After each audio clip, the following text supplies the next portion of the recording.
بسنے والے قرآن کے شہدائیوں اور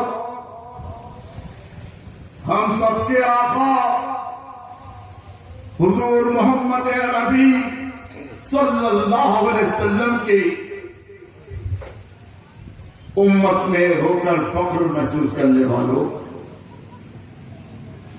سرکار مدینہ پر اپنی جان مال آل اولاد سب کچھ قربان کرنے کا جذبہ رکھنے والوں، میرے توحید کے پرستاروں، اللہ کا کرم ہے، اس کا احسان ہے کہ اللہ نے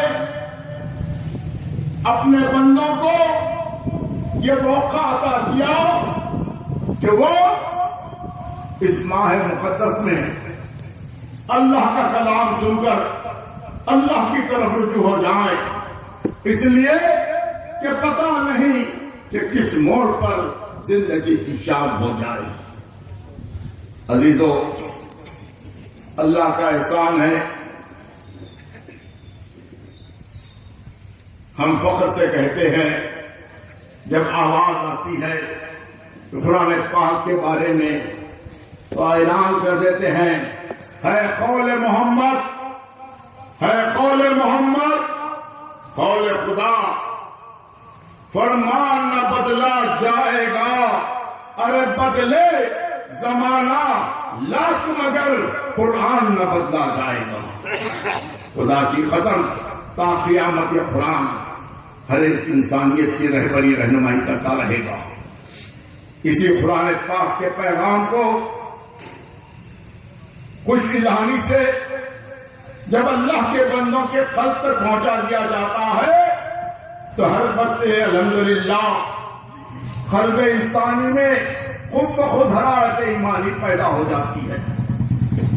اسی لیے 24 سال پہلے ہندوستان کی دھرتی پر ہم نے قرآن روحانی مہم کا آغاز کیا اور اللہ کے بندوں کو اللہ کا کلام سنا کر اللہ کی طرف رجوع کرنے کی کوشش کی۔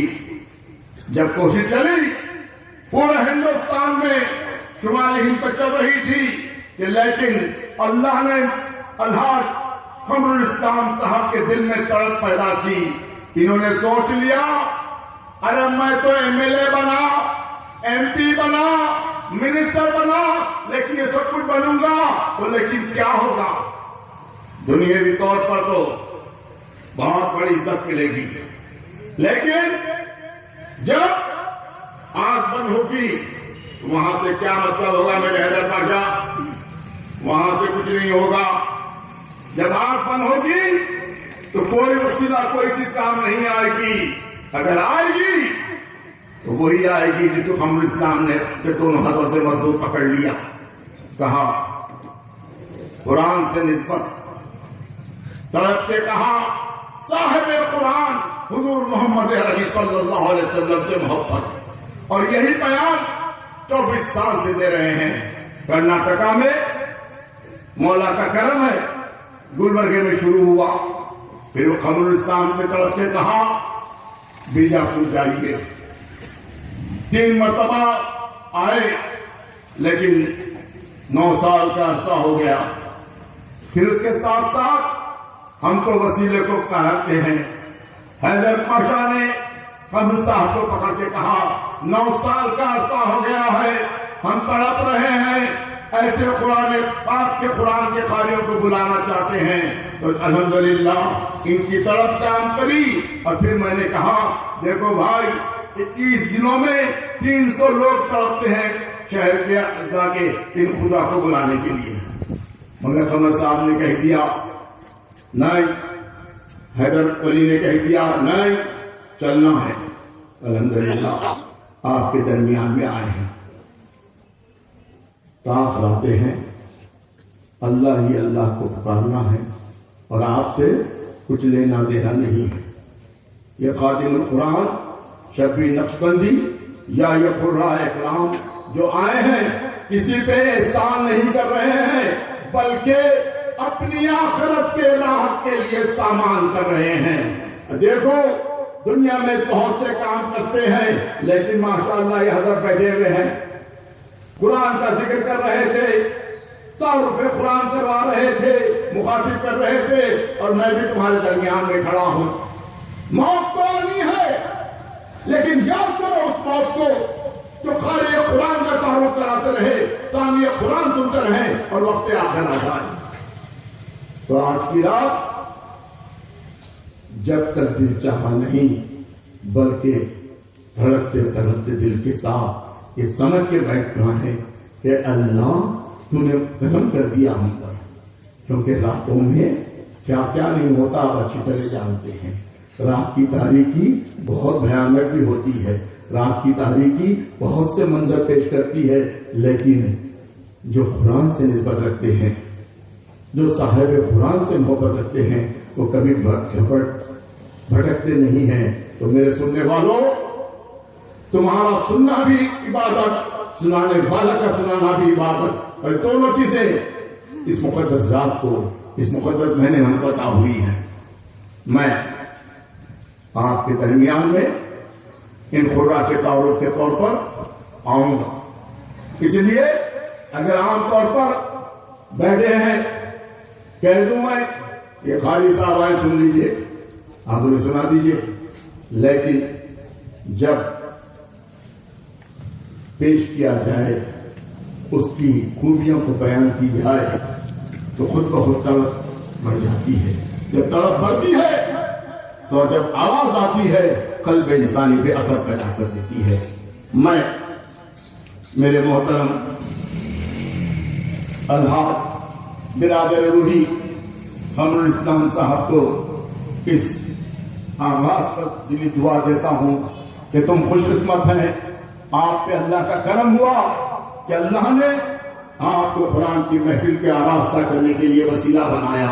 کس کے قسمت میں ہوتا ہے, اللہ کا کرم ہے. حیدر پاشا قادری کے لیے بھی کہ انہیں بھی اللہ نے نسبت رکھتے ہیں, نسبت حقیقت میں ہوتی ہے, تو اللہ کے فضل سے ایسی نسبت رکھنا چاہیے کہ میں بھی ہمارے ڈاکٹر مقبول باغبان صاحب سے کہہ رہا تھا کہ بزرگوں سے نسبت رکھنے سے چہرے کو دیکھنے کے بعد اللہ کی یاد آ جانا چاہیے. میں اس بارے میں اتنا ہی کہوں گا کہ جب نسبت پیدا ہو جائے اللہ سے رجوع ہو کے کہنا, ہمارے اعمال بھی ایسے ہو جائیں کہ چلیں اٹھیں بیٹھیں تو لوگ آپ کو آپ کی نسبت سے نہیں آپ کے چہرے کو دیکھ کے کہنا الحمدللہ یہ تو صاحب نسبت ہے. جیسا ان کے چہروں کو دیکھ کے کہنے کے قاریان قرآن ہے, ایسی کیفیت پیدا کرو. اللہ کا احسان ہے. ایسا رسی جا بابا, اے بچے کرسی رکھتے خاموش ہے, آواز کیوں کر رہے ہیں, آواز کر کے کرسی رکھنا ضروری ہے کیا؟ کیونکہ جب ذکر قرآن ہوتا ہے ادب لازم ہے. آپ دیکھو کبھی کوئی وزیر اعظم گزر جائے, کیا مجال ہے کہ کس کی آواز ہو جائے, سناٹا رہتا. ارے دنیا کے حساب میں ان کے پیچھے ایسا ہوتا ہے, ارے یہاں تو مالک کل کا ذکر ہو رہا ہے, مالک کائنات کا ذکر ہو رہا ہے. یہاں تو جتنا ادب کرو گے اتنا ہی تمہیں موقع سعادت عطا ہوگی. میں اس قرآنی روحانی مہم کے روح رواں صدر محترم عالمی قرآنی روحانی مہم جو حقیقت میں اللہ ان سے خدمت دے رہا ہے اور اللہ کا فضل ہے کہ باغبان الحمدللہ چمن اسلام کی باغبانی ان کے بھی مقدر میں آ گئی ہے اور خمر کے ساتھ اسلام کی نسبت ہوئی تو باغبان بھی جو ہے چمن اسلام کی باغبانی کرے گا, ایسا میرا یقین ہے. کیونکہ اللہ جب منتخب فرماتا ہے تو کچھ نہ کچھ کام لینے کے لیے ہی منتخب کرتا ہے. انشاءاللہ زندگی باقی رہے گی تو آئندہ سال جب آئیں گے تو آپ دیکھیں گے حقیقت میں اس طرح کی بیجاپور کی سرزمین باغبانی میں اسلام کی آبیاری میں ایک اہم کردار ادا کرتی رہی ہے اور رہے گی. میں قرآنی روحانی مہم کے صدر محترم برادر روحی الحاج قمر اسلام صاحب سے کہوں گا، آئیں دھڑکتے تڑپتے دل کے ساتھ اپنی بات جو قرآن کے جذبے سے، جو صاحب قرآن کی محبت سے پیدا ہوئی ہے، آپ کے سامنے پیش کریں. اس کے بعد میں آؤں گا، ایک قاری کے بارے میں سناؤں گا، آپ سنیں گے. جب سنیں گے ہوتا نہیں، میں کچھ نہیں بولوں، کیونکہ جب تک سنیں گے نہیں، سمجھیں گے نہیں، پتا کیسے چلے گا. الحاج محترم قمر اسلام صاحب.